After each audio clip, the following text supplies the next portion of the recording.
감사드립니다.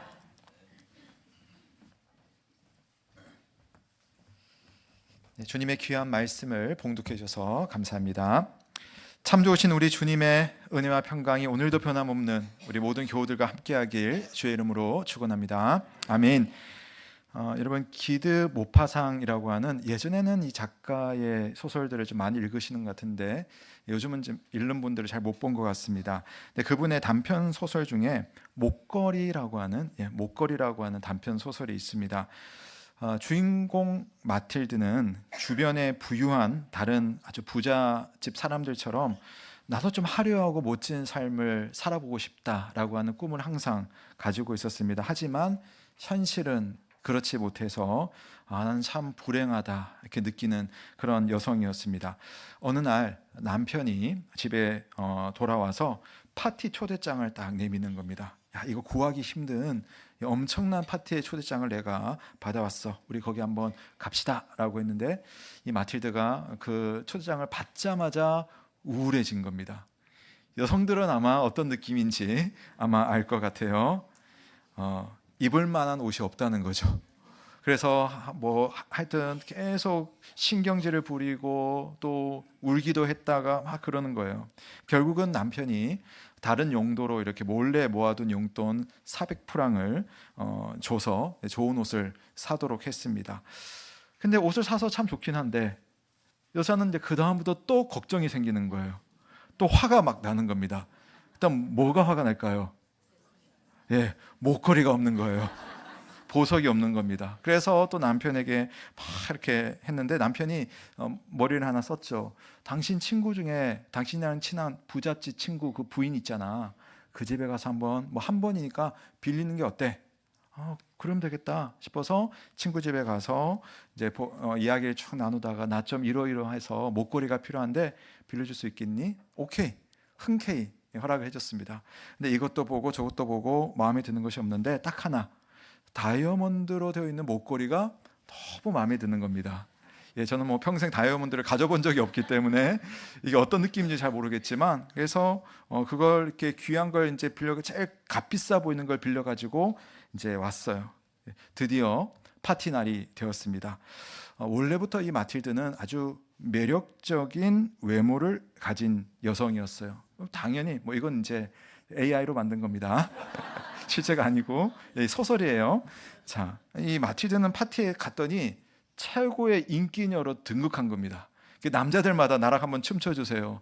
나랑 한번 춤춰주세요. 그러니까 이 여성이 꿈꿔왔던 삶, 그냥 하룻밤이긴 했지만 얼마나 자기 욕망이 충족이 되었는지 모릅니다. 밤새도록 남편은 골아떨어 잠들고 자기는 춤추고 막 이렇게 즐거워했습니다. 새벽이 되어서 집에 돌아왔어요. 그래서 이제 밤이 지나고 이제 마지막으로 나의 이 아름다운 모습을 한 번만 더 봐야겠다, 만끽하려고 거울 앞에 딱 섰어요. 와 하고 비명을 지르기 시작했습니다. 왜일까요? 잘 아시네요. 경험 있으세요? 목걸이가 사라진 겁니다. 그래서 남편과 이 두 사람이 너무나 깜짝 놀라서, 비싼 거잖아요. 그래서 밖에 나와서 돌아다녀 보고 일주일을 찾았는데도 찾아낼 수가 없는 겁니다. 결국 고민하다가 기억에 의존해서 비슷하게 생긴 목걸이를 사야겠다라고 하면서 매장을 돌아다녔다가 그나마 비슷한 걸 찾았어요. 근데 그 값이 4만 프랑, 옷값이 400프랑인데 4만 프랑. 제가 뭐 이때 환율을 모르겠지만 만약에 옷이 40만 원이다 그러면은 이 목걸이는 4억인 거예요. 계산 맞죠? 100배잖아요. 예, 그렇죠? 예, 맞을 겁니다. 제가 해봤거든요. 4억 정도 되는 엄청난 거였어요. 근데 이 두 사람이 부부가 암만 해도 이게 돈 나올 구멍이 없는 겁니다. 그나마 아버지로부터 받은 유산, 그 다음에 남편이 이곳저곳 다니면서 심지어 고리대금업자까지 만나가지고 돈을 끌어모아가지고 3만 6천 프랑을 마련하고 그것으로 목걸이 값을 지불하게 됩니다. 근데 고스란히 빚을 지게 된 거죠. 그 다음부터 이 부부는 엄청난 고생길에 접어들게 됩니다. 이 마틸드는 친구에게 그 다이아몬드 목걸이를 빌릴 때 마음속에는 이 목걸이가 나를 빛나게 해줄 것이다 라고 하는 그런 생각, 또 실제로 하룻밤 그랬었고요. 그런데 그 목걸이가 사실은 자기 인생을 가장 어둡게 만드는 심연이 되고 말았습니다. 이 부부는 이 빚을 갚기 위해서 엄청난 고통 속에서 10년이라는 시간을 빚 갚는 데 모든 것을 다 투여합니다.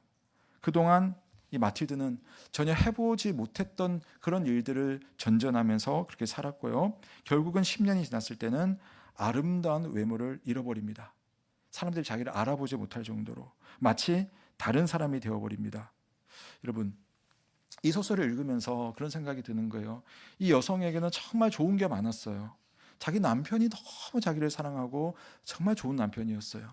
본인도 정말 좋은 외모를 가지고 있습니다. 그리고 부유하지는 않았지만 그 가정에서 평범한 일상을 사는데 아무런 문제가 없었어요. 그런데 이 여자의 허영심이, 그 허영심의 그 영광스러움을 쫓아가다가 정말 귀중하고 정말 소중한 것을 알아보지를 못한 겁니다. 인간이 가질 수 있는 그런 적나라한 허영심의 모습이 잘 표현된 소설이 이 모파상의 목걸이였습니다. 사랑하는 여러분, 우리가 우리 삶에 대해서 이 삶의 의미가 뭘까? 내가 누리고 있는 것이 뭘까? 지금 내가 이 고생스러운 삶 가운데서도 있는 그 삶의 귀중함이 뭘까를 알아볼 수 있는 눈, 이해할 수 있는 그런 마음을 가지는 것이 얼마나 중요한가. 저는 그 소설을 지난주 읽으면서 좀 생각을 해봤습니다. 오늘 요한복음 말씀을 읽었는데요. 요한복음이 우리에게 그러한 빛에 대한 이야기를 해주고 있어요. 세상을 비춘 빛에 대한 말씀으로 오늘 말씀이 시작이 됩니다. 빛이 없다면 우리는 앞뒤 분간을 할 수가 없죠. 내가 뭘 가졌는지, 뭘 누리고 있는지, 어디로 가고 있는지, 어떻게 가고 있는지 분간이 안 됩니다. 빛이 있어야지 지금의 상태를 알 수 있고 어디로 가야 할지를 판단을 할 수 있습니다. 세상을 분별할 수 있는 빛이 있다고 한다면 오늘 성경은 우리에게 말하기를 그것이 바로 하나님의 말씀이다 라고 먼저 이야기를 하는 겁니다. 자, 9절부터 11절 말씀 제가 한번 읽어드릴게요. 참 빛, 곧 세상에 와서 각 사람에게 비추는 빛이 있었나니 그가 세상에 계셨으며 세상은 그로 말미암아 지은 바 되었으되 세상이 그를 알지 못하였고 자기 땅에 오매 자기 백성이 영접하지 아니하였으나. 그러니까 보시면 참 빛이 있다고 합니다. 참 빛이 세상에 와서 세상에 사는 각 사람들에게 비추었어요. 그럼 여러분, 이 각 사람에게 비추는 빛이 뭔지부터 한번 생각해 보면 좋겠습니다. 어떤 사람들은 이 빛이 그냥 일반적으로 일상적으로 사람의 내면 속에 하나님께서 부여해 주신 그런 어떤 지적이고 영적인 능력, 어떤 깨달음 이런 것으로 이 빛을 이렇게 해석하는 분들도 계시고요. 또 어떤 분들은 이거는 우리 인간 사이에 있는 다양한 종교의 영역을 말하는 거다. 이 종교를 통하여서 진리를 찾아가는 것, 이게 인간 안에 있는 또 인간에게 다가온 빛이다 이렇게도 하는데요. 이 요한복음이 말하는 빛은 물론 그런 빛도 있을 수 있겠지만 요한복음이 말하는 빛은 그런 빛은 아니에요. 1장에서 언급하는 이 빛은 인간에게서 나오는 빛이 아닙니다. 어딘가로부터 온 빛이죠. 즉 세상을 창조하신 창조주에게서부터 나오는 빛입니다. 이 생명을 만드신 그분만이 뿜을 수 있는 생명의 빛, 그 빛을 말해요. 창조자, 이 창조자가 계시다는 것은 다른 의미로는 창조된 존재에 대한 모든 것을 아시는 분이 존재하신다, 그거 아니겠어요? 창조자가 계신다, 그냥 그분이 계시는구나, 세상이 만들어졌구나, 이게 아니라 이 세상의 모든 것을 아시고 모든 것을 운영하실 수 있는 분이 존재하신다, 그 말이거든요. 그러니까 그런 분에게서 나오는 빛은 우리 피조물의 삶을 본연의 삶으로 살아가도록 만들어낼 수 있는 힘이고 능력이라는 거죠. 그래서 성경은 그것을 생명이라고 말을 해요. 다만 문제가 하나 있습니다. 그 빛이 피조물에게 와서 닿고 또 그것으로 인하여서 주변의 어두움이 차차 물러가게 만들 때에 정작 그 빛을 접한 사람은 그 빛과의 접촉이 편하지 않다는 거예요. 편하지가 않아요. 우리가 알 겁니다. 이미 어둠에 익숙해져 있으면은 이 빛이 들어오면 눈부신 것이 그렇게 처음에는 좋지 않거든요. 근데 사람의 영적인 성향은 빛이 들어올 때에 그 눈부심을 거부하는 성향이 있다는 겁니다. 요한복음 1장 1절의 첫 시작은 우리가 읽지 않았지만 태초에 말씀이 계시니라. 그 말씀이 세상을 만들었다고 합니다. 이 말씀이 세상을 창조하신 창조주이시고 또 하나님의 아들이신 성자 하나님이 세상을 창조하신 말씀이에요. 근데 성자이신 하나님께서 자기 땅에 오셨대요. 오늘 말씀. 여기서 자기 땅이라고 하는 것은 하나님만이 계실 수 있는 하나님만의 영역을 말하는 것이 아니에요. 하나님께서 당신만 계시는 그 땅도 하나님의 땅이겠지만 당신이 만드신 이 세상도, 우리가 살고 있는 이 세상도, 거룩하지 않은 사람들이 부대끼고 싸우고 아파하는 이 세상도 하나님이 창조하셨으니 하나님의 자기 땅 되지 않겠습니까? 그 땅에 오셨다는 겁니다. 편안한 자기 집보다 어찌 보면 하나님의 거룩함에 참 방해가 되는 그 땅에 말씀이신 그분이 오셨다고 말을 하고 있습니다. 그런데 참 괴상한 일은 그 땅에 사는 백성들이 그 백성을 만드신 주인이 오셨는데 그 주인을 알아보지 못한다는 거예요. 영접하지를 않아요. 심지어는 그분을 배척합니다. 왜일까요? 물론 하나님께서 사람의 몸을 입으셨다는 것은 사실 우리의 이성으로는 이해할 수 없는 영역일 것입니다. 그러나 인간의 몸으로 오신 그 예수님은 가는 곳마다 만나는 사람들마다 하나님의 그 빛이 얼마나 영광스러운지를 막 뿜어내셨어요. 그럼 왜 예수님을 사람들은 영접하지 않았을까요? 말씀드렸던 것처럼 빛보다 어둠이 익숙하기 때문입니다. 어둠이 익숙한 사람은 빛의 눈부심에 눈살을 찌푸리고 손으로 눈을 막곤 하는 거죠. 우리가 하나님의 말씀을 대할 때 이거 분명히 좋은 말씀이에요. 근데 그 말씀을 수용하는 것 여러분 어렵죠. 그게 우리 성향이라는 거예요. 말씀대로 한번 살아보려고 내가 열심히 해보지만 얼마나 부담스럽고 얼마나 방해되는 일들이 많고 마음이 거치게 됩니까?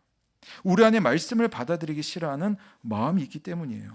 말씀의 빛이 어둠에 닿는 것이 참 부담스럽습니다.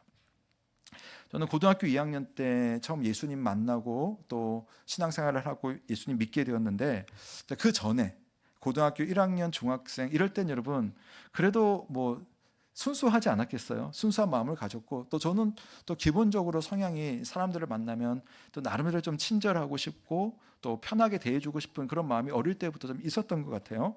자, 그랬었는데 고등학교 1학년 때 저희 학교 뒤에서 막 농구를 하고 있었는데 근처에 있는 대학생 그 형이랑 어떤 누나가 왔어요. 전도하러 온 것 같아요. CCC라고 하더라고요. 그래가지고 뭐 사형리를 내밀고 처음에는 아주 반갑게 이야기를 하는데 듣자 하니 전도할 것 같더라고요. 저는 교회를 안 다녀봤지만 그 느낌이 딱 오잖아요. 근데 제가 어떤 사람을 만나도 그래도 경청을 할 줄 알고 좀 웃어줄 줄 아는 그래도 어릴 때도 그런 학생이었는데 아니 딱 그 이야기를 하고 성경 이야기를 하는 순간부터 제가 얼굴이 찡그려지는 거예요. 너무 듣기 싫었어요. 심지어는 제가 선배들한테 어른들한테 하지도 않는 그런 어떤 표현으로 듣기 싫다고 가달라고 제가 그렇게까지 하면서 아주 이렇게 몰아냈던 그런 기억이 있어요. 누가 그렇게 하라고 가르쳐 준 사람 한 명도 저에게 없었습니다. 어머니도 그렇게 하라고 말해 본 적이 없어요. 그런데 제 안에 있는 하나님의 빛에 대해서 말씀의 빛에 대해서 저항하는 그 어둠의 성향이 제 안에 있었던 것이죠. 여기 여러분 우리가 암막을 다 치고 불을 꺼버리면 어둠만 가득 찰 겁니다. 지금 바깥에는 태양빛이 있거든요. 그러나 아무리 밖이 헌해도 이 안은 어두울 수가 있어요. 빛을 막아버리면 그만인 거죠. 커튼을 열고 빛이 들어오도록 하기 전까지는 어둠일 뿐입니다. 눈부시기 싫어서 어둠 속에 머무는 선택을 우리가 하곤 합니다. 하지만 일단 빛을 받아들이고 나면 그때부터 이제 주변이 보이는 거예요. 야, 내가 얼마나 위험한 공간을 지금 다니고 있었는가. 내가 자칫하면 이게 엎어질 수도 있었구나. 이게 비로소 빛이 들어올 때 보이는 겁니다. 그때까지는 안 보였는데. 그렇게 좋다고 여겼던 것이 얼마나 위험하고 얼마나 허무한 것을 내가 추구하고 살았는가. 마틸드처럼. 또 울퉁불퉁해서 나는 그 길 가려고 하지 않았는데 저 멀리 비춰주는 빛을 따라 보니까 이 길이 내가 가야 하는 복된 길이구나 하는 것을 나중에야 알게 되는 겁니다.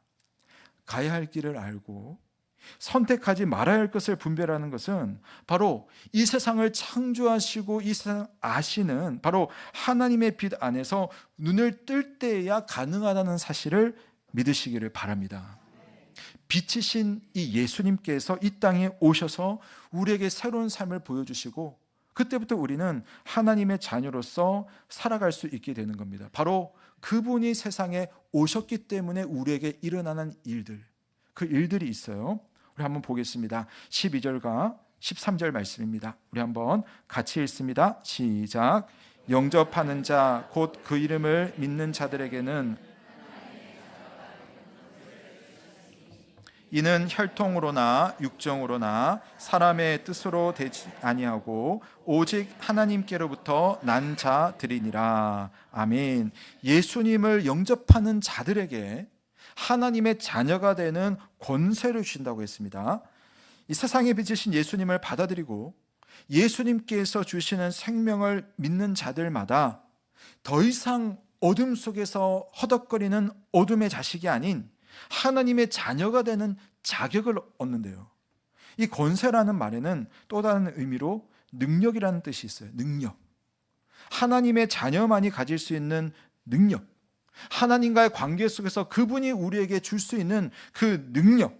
예수님을 영접하는 자들에게 있을 것이라고 약속하셨습니다. 제가 이 능력을 일일이 설명할 수는 지금 없겠지만 그 능력의 실체들을 우리는 신앙의 경험으로도 알 수 있고 무엇보다 하나님의 말씀 속에서 예수 그리스도를 만난 사람들이 또 예수 그리스도께서 어떻게 하나님의 능력을 발휘했는지를 우리가 알 수가 있어요.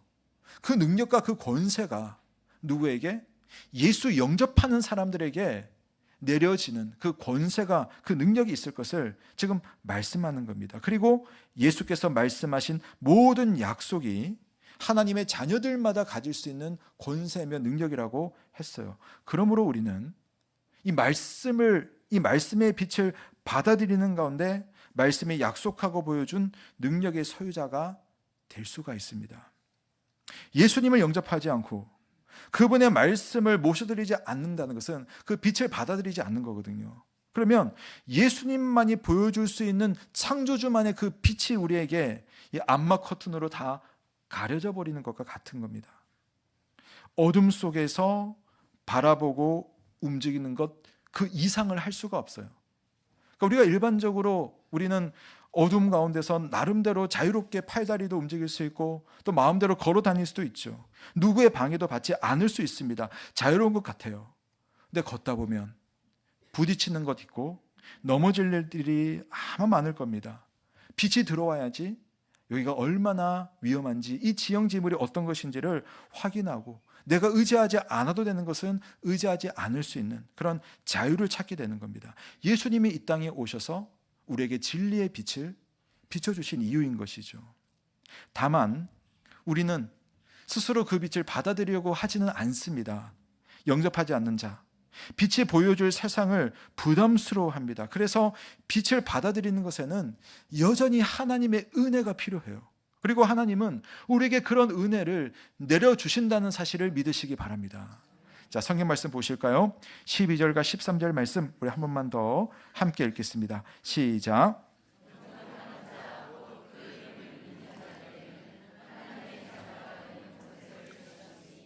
이는 혈통으로나 육정으로나 사람의 뜻으로 나지 아니하고 오직 하나님께로부터 난 자들이니라. 아멘. 자, 우선 여러분, 이 혈통과 육정과 사람의 뜻 이게 뭐냐면은 이런 겁니다. 우리가 어떤 집에 내가 자녀예요. 내가 그 집의 자녀라는 것은 혈통인 거죠. 그 가정에 자연스럽게 태어나는 순간. 육정이라고 한 것은 인간의 감정입니다. 좀 더 확대해 본다면은 이제 이 부모의 그런 인간의 어떤 사랑의 감정이라든지 성관계까지도 표현할 수 있을 것이고요. 또 여기 사람의 뜻이라고 하는 것은 어떤 의지예요. 우리가 자녀를 갖자, 또 내 자녀로 만들자라고 하는 그런 의지, 또는 내가 그 집의 자녀가 되고 싶다라는 뭐 그런 어떤 의지라고 할까요? 그런 의지인 거죠. 근데 하나님의 자녀가 되는 것은 그런 인간의 것으로는 도대체 되지가 않는다는 겁니다. 오직 하나님께로부터 난 자들만이 믿음으로 예수님을 영접하고 그분이 주시는 빛을 받을 수가 있는 겁니다. 내 안에 빛이 있다는 것을, 내 안에 하나님의 그 좋은 것이 보인다는 것은 바로 하나님께로부터 난 자들이기 때문에 일어난 현상이라는 겁니다. 내가 믿는 그 믿음까지도 하나님의 은혜에서 일어난 일인 거예요. 우리가 하나님의 자녀가 되는 것은 우리가 할 수 없기에 하나님께서 하시는 일이에요. 그래서 하나님은 우리가 영접해야 하는 그 분도 보내주셨고, 또 우리가 그분을 영접할 수 있도록 도우시는 은혜까지 베풀어 주셨습니다. 바로 성자 예수님을 보내시고 그분을 믿음으로 받아들일 수 있도록 성령 하나님을 우리의 마음 가운데 부어주셔서 우리가 그때부터 믿음을 가지는 겁니다. 14절 말씀 한번 보세요. 말씀이 육신이 되어서 우리 가운데 거하심에. 우리가 대강절을 지내고 있습니다. 대강절은 기다림의 절기이거든요. 내가 찾아가서 만나는 그 주님이 아니라 내게 찾아오시는 주님을 기다리는 절기예요. 그렇게 내게 와주신 하나님 앞에 감사하는 절기입니다. 여러분, 우리가 스스로 주님을 찾을 수 있다고 여러분 생각하세요? 스스로 여러분 결단하고 하나님 믿을 수 있다고 여러분 그렇게 생각하세요? 우리 안에 있는 빛은 주님이 어디 계신지 우리가 알아차리지 못합니다. 14절 말씀을 천천히 한번 묵상해 보십시오. 여기 방향이 있어요. 방향이. 우리가 주님께로 간 것이 아니라 주님이 우리에게 오셨다고 해요. 심지어 거하심에, 우리와 함께 하신다고 말합니다. 이 거하심이라는 원뜻은 뭐냐면 천막을 치고 거기에 머물러서 산다, 그 말이거든요. 영광의 하나님께서 우리에게 눈높이를 맞춰주시고 또 자신의 삶을 낮춰주셔서 우리 가운데 오셔서 우리와 살고 있다, 사신다. 말씀으로만 계셔도 충분하신 하나님이십니다. 창조자로서 창조주의 영광 안에만 계셔도 될 뿐이십니다. 그런데 그분이 우리에게 오셨대요. 우리와 함께 사시겠답니다. 하나님의 위치를 내려놓고 육신이 되어서 거룩하지 않은 우리들 가운데에서 사신다는 겁니다. 여러분 생각해 보세요. 말씀이신 하나님께서 아기 예수 육신이 되신 것도 놀랍고 신비스러운데 그렇게 되신 이유가 뭐냐? 우리와 함께 살려고, 우리에게 끝까지 빛을 비춰주시려고 주님이 그렇게 결정을 하셨다는 겁니다. 얼마나 놀랍습니까? 우리가 할 일이 있어요. 그렇게 우리에게 찾아오신 그분을 보게 해주신 그 눈을 열어서 그분 보는 겁니다. 그분을 모셔드리는 겁니다. 그분께 내 삶의 자리를 내어드리는 겁니다. 그렇게 할 때 우리는 예수님 안에 깃들어 있는 참된 하나님의 영광을 볼 수가 있습니다. 이제 우리는 그분의 영광이 얼마나 좋은지를 확인할 수 있는 그 하나님의 은혜의 모든 준비가 된 겁니다. 자, 우리 마지막입니다. 14절 말씀 한번 같이 읽어보겠습니다. 시작. 말씀이 육신이 되어 우리 가운데 거하심에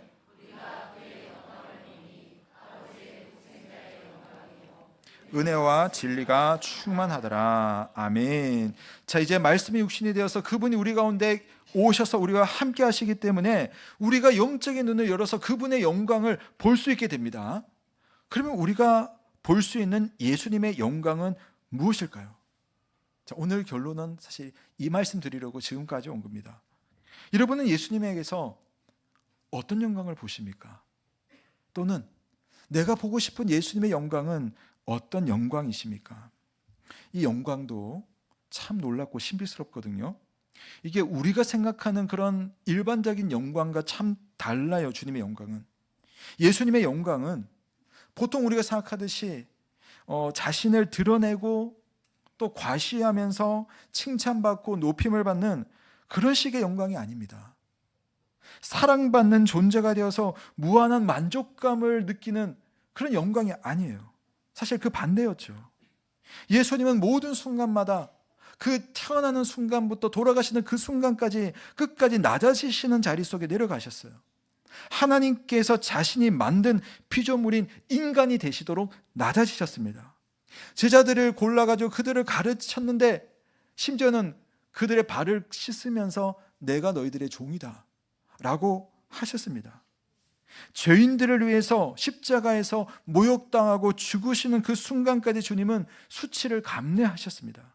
예수님의 일생은 어린아기로 태어나는 순간부터 십자가에 달려 죽는 그 순간까지 낮아짐의 연속이었습니다.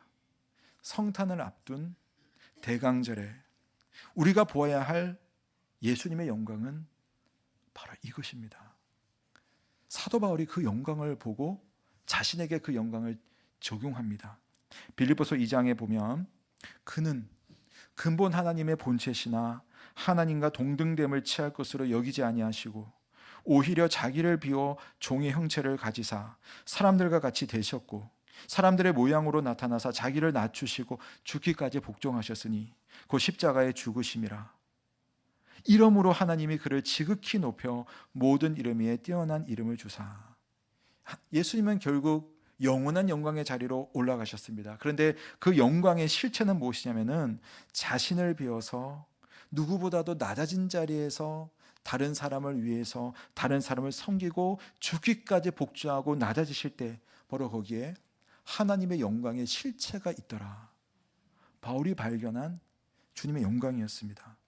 여러분, 우리는 어떤 영광을 기다립니까? 우리는 주님으로부터 어떤 영광의 빛이 내게 비춰지기를, 내 삶에 어떤 영광이 있기를 여러분 바라십니까? 우리에게는 어떤 빛이 남들에게 발산되기를 여러분 기대하십니까? 예수님의 빛은 아버지 하나님의 사람들에게 내리는 은혜입니다. 그리고 진리라고도 말하고 있어요. 하나님이 말씀하시는 진리, 그 진리를 위해서 내려주시는 그 은혜가 무엇입니까? 예수님은 우리가 잘 되기를 영원토록 바라십니다. 우리가 힘을 얻고 우리가 용서받도록 쉬지 않으십니다. 예수님은 우리를 위해서 사랑을 아끼지 않으셨고 우리를 향한 용서에 제한을 두지 않으셨습니다. 그것이 진리고 그것이 은혜라고 말하고 있어요. 그것이 주님의 영광이라는 겁니다. 자기를 위한 영광이 아니라 우리를 위한 영광이고 남을 위한 영광을 살아갈 때, 그러려고 이 땅에 오셨는데 그때 바로 참된 하나님의 영광이 드러나게 되었습니다. 사랑하는 여러분, 우리의 마음속에는 이와는 다른 영광이 많이 가득 들어차 있습니다. 우리가 원하는 영광의 모습들이 다 있을 거예요. 근데 우리의 마음속에 있는 그런 영광의 모습은 사실은 어두움, 이기적인 본성에서부터 나오는 그런 세상의 영광이죠. 그 어두움에 빛을 비춰주시려고 주님이 오신 겁니다. 가장 좋은 것이라고 착각하며 살았던 바로 그것에 대해서 깨닫게 하시는 주님의 빛을 받으시는 여러분 되시길 주의 이름으로 축원합니다. 진정으로 주님을 영접할 때, 진정으로 그분을 받아들일 때, 그래서 하나님의 자녀의 능력과 권세로 살아갈 때는 바로 주님의 영광이 있는 그 영광스러운 삶을 살게 되는 줄로 믿습니다. 자, 마지막으로 아까 그 소설 여러분 기억나시죠? 그 목걸이의 마지막 장면으로 설교를 마치려고 합니다. 짧은 소설이지만 마지막이 이렇게 끝이 나요. 주인공 마틸드가 10년에 걸쳐서 모든 빚을 다 갚아요. 그러고 나서 이제 정말 가뿐한 마음으로 이제 막 그러면서 이제 동네를 이렇게 돕니다. 근데 지나가다가 자기에게 목걸이를 빌려줬던 그 부인, 그 친구를 우연히 만나게 돼요. 10년 동안 왕래를 다 끊어버렸어요. 일하느라고 너무 바빠가지고. 그런데 가슴이 너무 두근거립니다. 어떻게 할까? 그래도 내가 빚도 다 갚았는데 인사나 하자라고 해서 가서 안녕 하면서 인사를 했는데 알아보지를 못하는 거예요. 너무 남루하고 얼굴이 10년 사이에 너무 늙어버려가지고 처음에는 알아보지 못합니다. 그래서 나 누구라고 쭉 이야기를 하고 나서 이렇게 이야기를 해요. 내가 너로 인해서 큰 빚을 지고 힘들게 살았단다. 친구가 얼마나 황당하겠어요. 내가 뭐 했는데. 근데 이야기를 쭉 해준 거죠. 도대체 어떤 일이 있었는지를 쭉 설명을 해줬어요. 그러면서 내가 그래도 빚을 다 갚아서 후련하다는 말을 남깁니다. 자, 이 말을 듣던 그 친구가 깜짝 놀라면서 마틸드의 두 손을 붙잡고 이렇게 말을 합니다. 스포하지 마십시오. 제가 스포할게요. 예, 어머, 가요 마틸드, 그 목걸이 가짜였어. 기껏해야 500프랑밖에 나가지 않는 건데. 소설은 이렇게 끝나버립니다. 황당하죠. 근데 여러분, 이 짧은 소설에 얼마나 울림이 있는지 모릅니다. 우리가 살아가는 인생 속에서 사실은 가짜인데 그게 진짜이라고 생각하고 그 가짜가 내 인생을 치장해 줄 것이라고, 내 삶의 영광의 빛을 비춰줄 것이라고 그렇게 바라면서 구하는 그 가짜 목걸이 같은 그 헛된 영광들이 우리에게 얼마나 많습니까? 어둠 속에서 눈이 가려져 있으면 그게 안 보여요. 그런데 빛이신 예수님을 만나고 그분을 영접하고 그분의 삶을 발견하고 그분이 내게 해주신 그 삶의 형태들을 잘 묵상하다 보면 진짜 빛, 진짜 영광은 어디에 있는지, 내가 가야 할 길은 어떤 길인지를 알 수가 있을 것입니다. 성탄절을 기다리는 이 대강절 마지막 주일에 우리가 정말 추구해야 되는 영광이 무엇일까? 사랑하는 여러분, 지금 우리는 어떤 영광을 추구하고 있습니까? 함께 한번 기도하겠습니다. 하나님, 우리가 오늘 말씀을 통하여서 주님의 영광에 대해서, 주님의 빛에 대해서 들었습니다. 사실 나는 어둠이 훨씬 더 익숙하고 어둠 속에서 더듬거리다가 영광을 찾고자 하는 그런 상황 속에 있을 때가 참 많습니다. 그런데 그것이 사실은 가짜였는데, 진짜 참된 영광이 아닌데 나는 얼마나 그것 쫓아다닌다고 얼마나 헛된 길을 걸었습니까? 그래서 주님, 진짜 빛을 비춰주시길, 진짜 영광을 만날 수 있기를, 그 영광을 주시는 주님의 길을 따라 걸어갈 수 있는 그런 믿음을 나에게 허락하여 주옵소서. 내게 진짜 영광을 찾을 수 있는 그 믿음을 허락해 달라고 우리 한번 기도하면서, 여러분 마음 가운데서 그 마틸드의 목걸이 같은 그런 것으로 인해서 마음 상하고 힘들어하고 있는 그런 부분들이 있다면 하나님, 그걸 보여주세요. 그것을 끊을 수 있게 해주세요. 참된 주님의 좋은 것을 찾게 하여 주세요 라고 한번 기도하며 주님 앞에 나아가시